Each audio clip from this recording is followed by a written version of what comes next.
Pak Firdaus sendiri pribadi, kok bisa ini dari PSBB 1, terus ditambah lagi 2, 3, dan kemungkinan ada 4-nya nanti ini. Kok sampai grup merah jadi hitam ini? Apa kira-kira penyebabnya, Pak, menurut Bapak? Pertama penyebabnya karena pemerintah lagi giat-giatnya rapid test. Sehingga ketahuan yang sakit. Coba nggak di rapid test. Kan nggak ketahuan. Akhirnya, tapi juga ada kecerobohan-kecerobohan yang dilakukan oleh masyarakat. Itu juga harus diakui. Banyak masyarakat yang mengatakan bahwa enak ya PNS, enak ya ASN, aparatur sipil negara, sudah dapat gaji bulanan, tidak terdampak COVID. Itu tidak sepenuhnya benar, Pak. Tadi Bapak sempat bilang Bapak juga aktif di Nahdlatul Ulama, Pak. Betul. Iya, ya, sudah dijelaskan beberapa tugas pokok. Kita cerita ke teman-teman di Bali nih, Pak. Saya pribadi mau mengucapkan terima kasih banyak sebelumnya buat Nahdlatul Ulama ini. Saya sebagai pribadi, sebagai minoritas, merasa Nahdlatul Ulama ini adalah sebuah organisasi yang menjaga kebinekaan, yang menjaga perbedaan, yang menghargai perbedaan. Ini sangat luar biasa. Ini dari hati saya paling dalam. Ini nggak dibuat-buat, Pak. Ya. Jadi bisa Bapak Ahmad Firdausi ceritakan sedikit tentang itu pada teman-teman. Jadi doktrin yang kami terima di Nahdlatul Ulama dari guru-guru, dari kiai-kiai, dari bunyai, dari ustadz-ustadzah yang mengajarkan kami dari dulu sampai sekarang adalah bahwa Nahdlatul Ulama sejak era Hadratus Syekh Hasyim Asy'ari pendiri selalu mengajarkan bahwa kita ini adalah orang Indonesia yang beragama Islam. Bukan orang Islam yang ada di Indonesia. Karena kita ini adalah orang Indonesia yang beragama Islam, maka Islamnya harus Islam Indonesia. Islamnya harus mampu berdialog dengan lokalitas, dengan kearifan dan budaya setempat. Maka itu, kalau kita telisik pesantren-pesantren yang menjadi ruh utama Nahdlatul Ulama, itu di awal berdirinya tidak pakai nama. Sahabat-sahabat di Gus dan Pak Wijaya bisa menelisik misal nama di Jawa Timur Kondang Pesantren Tebu Ireng. Tebu Ireng itu nama desa. Ada pesantren Lirboyo misalkan. Lirboyo itu nama desa. Ada pesantren mana lagi? Misalkan pesantren Tremas di Pacitan, itu nama desa. Ada pesantren Cipasung di Jawa Barat, itu nama desa. Tidak pakai nama, apa namanya, Al-Hikam, apa tidak ada pakai nama itu. Semua pakai nama desa. Di Bali mungkin misalkan ada pesantren di Klungkung misalnya. Yang dipakai nama ya pasti nama desa itu. Kenapa kemudian sekarang pakai nama? Itu karena undang-undang yayasan dan undang-undang sistem akhirnya pesantren harus beradaptasi dengan perubahan itu. Tetapi di awal berdirinya mereka pasti pakai nama. Jadi kalau dulu mondok di mana? Di Jombang. Jombangnya di mana? Bisa di Denanyar, bisa di Tambak Beras, bisa di Rejoso, bisa di Tebu Ireng. Semuanya itu nama desa. Tidak pakai nama kiainya, tidak pakai nama apa, enggak ada. Ya, tujuannya menonjolkan kearifan lokal itu ya tadi, Pak ya. Kearifan lokal itu. Maka kemudian di NU itu saya sampai merinding ketika kiai-kiai mengatakan bahwa dijamin di NU itu tidak akan pernah merongrong Indonesia. Karena NU itu lahir untuk Indonesia. Saya berdiri nih, Bahkan NU itu yang membidani lahirnya Indonesia.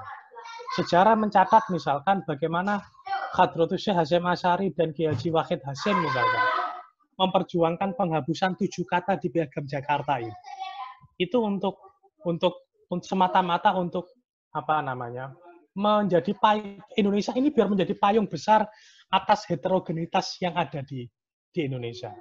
Baik itu heterogenitas agama, suku, budaya, bahasa, dan sebagainya. Maka kemudian di NU itu selalu diajarkan bahwa kita ini adalah orang Indonesia yang beragama Islam. Bukan orang Islam yang tinggal di Indonesia. Jadi Indonesia tetap nomor satu. Itu doktrin yang pertama yang sering kali kami terima dari guru-guru kami, dari kiai-kiai kami. Yang kedua yang sering kami terima adalah bagaimana kemudian Islam itu karena kita ini orang Indonesia yang beragama Islam, maka kemudian Islamnya harus Islam Indonesia atau Islam Nusantara saat ini. Pro kontra, Islam Nusantara adalah begini-begini, wah enggak ada Islam ya Islam, silahkan mau ngomong apa. Yang jelas, kalau kita di Denpasar, itu kan banyak makanan cepat saji itu. Disajikan. Semuanya jualan ayam. Semuanya jualan ayam. Problemnya adalah ayam ini dimakan dengan apa? Kalau di Indonesia, ayam ini dimakan dengan nasi.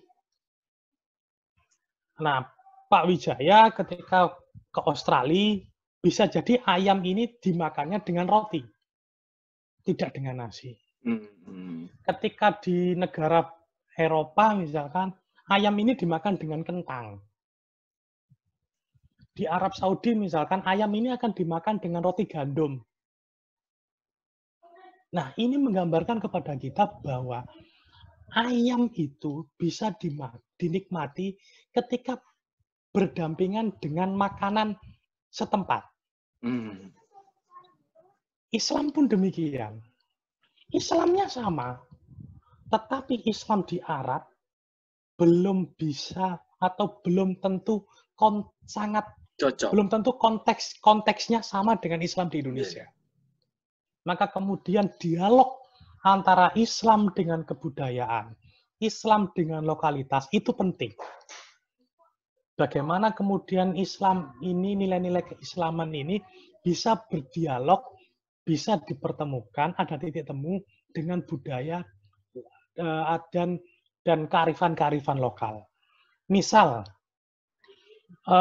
ini yang kemudian menjadi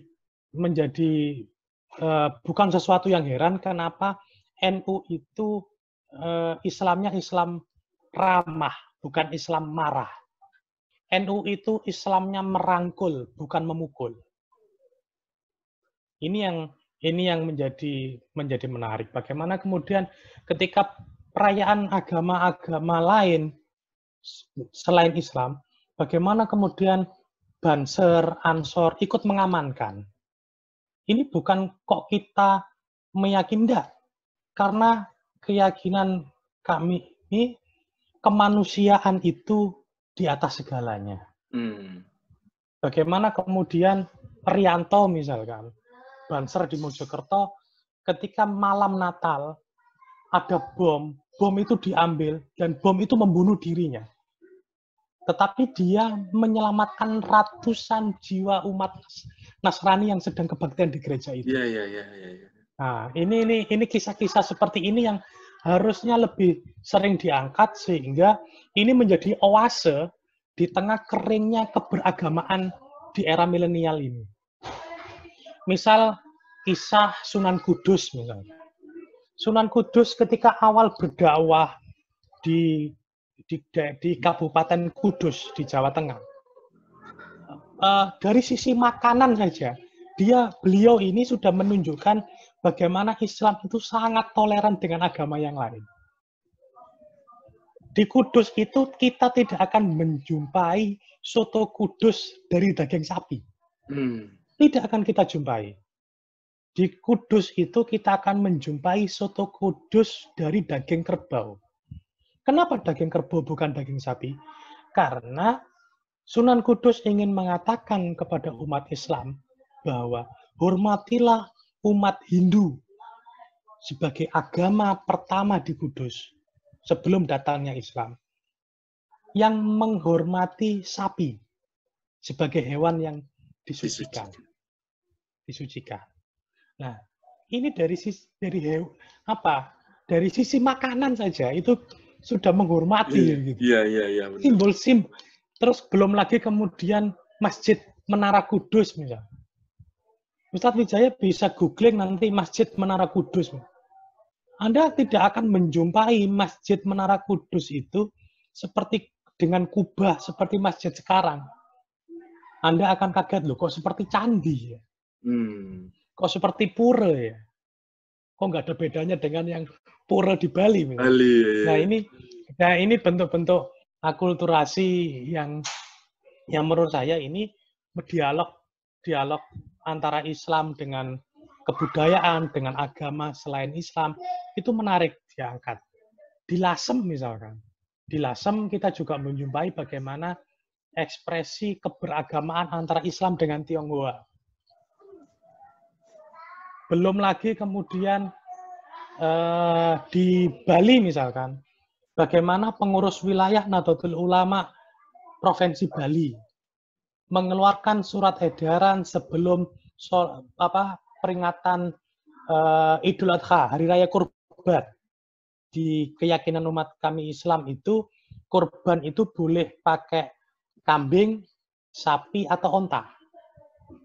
PWNU Bali mengeluarkan himbauan kepada Nahdien, umat Nahdlatul Ulama ya, kepada masyarakat Nahdlatul Ulama, umat Islam Nahdlatul Ulama, dan umat Islam pada umumnya yang ada di Bali untuk tidak berkorban menggunakan sapi, tetapi cukup berkorban menggunakan kambing. Nah, nilai-nilai seperti ini yang harus terus diangkat sebetulnya.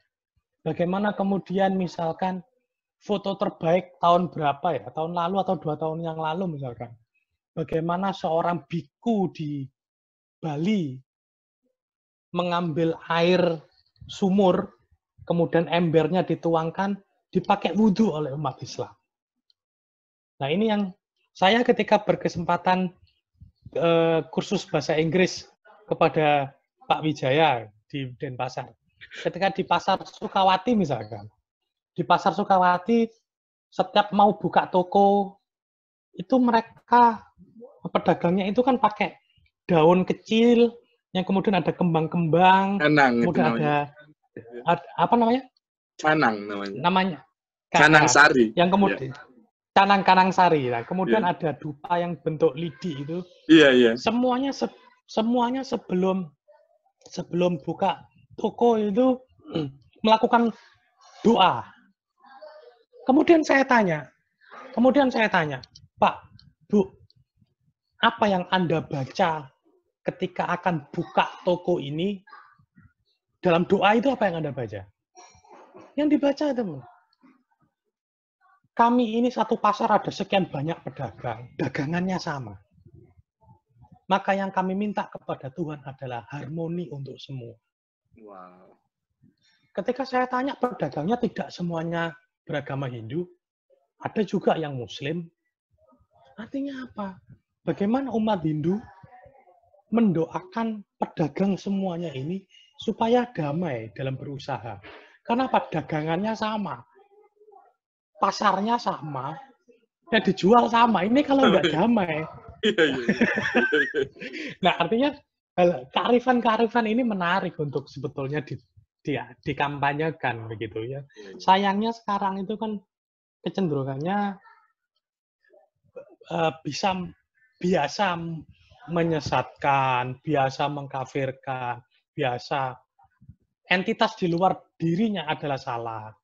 Maka kemudian doktrin ketiga yang seringkali kami terima dari guru-guru kami adalah bisa jadi yang Anda katakan itu salah, tetapi menurut saya salah, tetapi mengandung kebenaran. Atau bisa jadi yang saya katakan ini benar, tetapi mengandung kesalahan. Artinya boleh jadi kita ini merasa diri kita benar, tapi jangan lupa menurut perspektif orang lain bisa jadi itu salah. Oh, iya. Orang lain juga begitu. Bisa jadi menurut orang itu, dia itu benar. Tetapi bisa jadi menurut kita ini salah. Terus bagaimana kemudian mempertemukan perspektif yang berbeda ini? Ya, yang perlu diangkat adalah saling toleransi, hormat menghormati, saling menjaga kerukunan. Sudahlah. Ini kalau dijelaskan doktrin keempat dan seterusnya panjang. Nggak kebagian nanti sahabat-sahabat yang lain. Hai, sudahlah. Begini saja.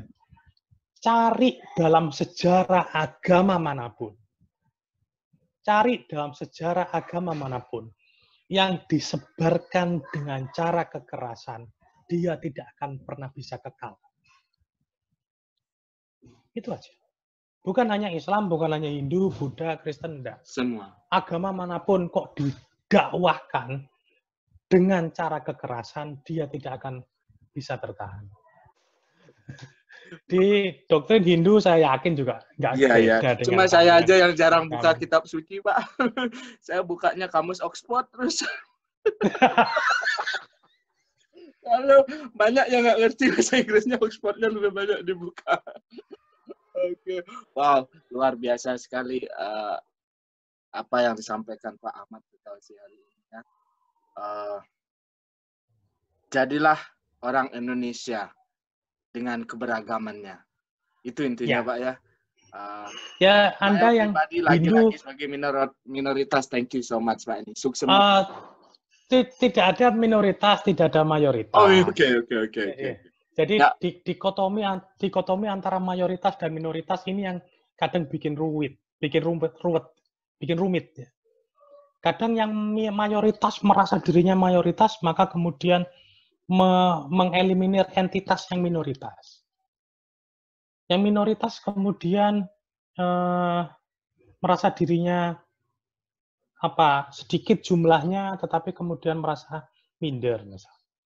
Maka kemudian di banyak kesempatan kami selalu menyampaikan bahwa tidak ada mayoritas, tidak ada minoritas. Semuanya adalah anak bangsa Indonesia yang kebetulan Anda beragama Hindu, saya beragama Islam. Iya. Yang kebetulan Anda beragama Kristen, saya beragama Islam. Anda Konghucu, saya Islam. Kebetulan saja gitu.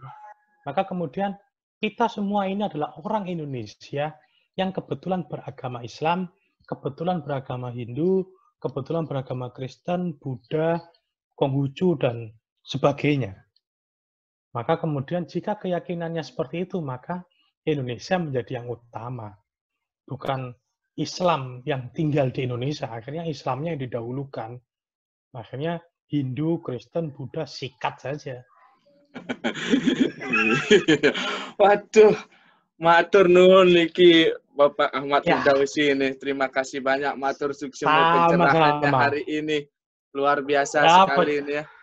Langit sudah cerah, tidak ada pencerahan. Benar-benar sangat-sangat luar biasa hari ini. Saya yakin ini adalah one of the best session yang akan ada di Ikus Channel ya. Oke, jadi Ikus Channel. Semoga saya akan subscribe. Like and share. karena like and share itu gratis.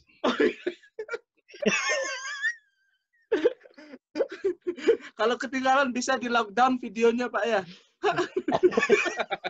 bisa di-download. Ya, sekali lagi terima kasih banyak Pak Ahmad. Salam damai selalu untuk sahabat-sahabat di Gus. Tetaplah menjadi bangsa Indonesia dengan keyakinan agama masing-masing. Wow, sama-sama Pak. Terima kasih juga. Salam juga buat teman-teman di Surabaya, keluarga di Surabaya, sahabat-sahabat NU. Ya, terutama teman-teman Sunan Ampel kemarin yang sempat itu Pak Nuril, siapa lagi Pak? Sulana. Matias. Iya, Pak Sulana, Pak Iwan. Salam, saya sangat merindukan mereka. Saya masih ingat ketika ngajar gimana. Wah, terima kasih banyak Bang hari ini. Terima kasih, sama-sama Pak Wijaya. Thank you. Sampai ketemu di lain kesempatan, Pak. Sampai ketemu lagi. Ya.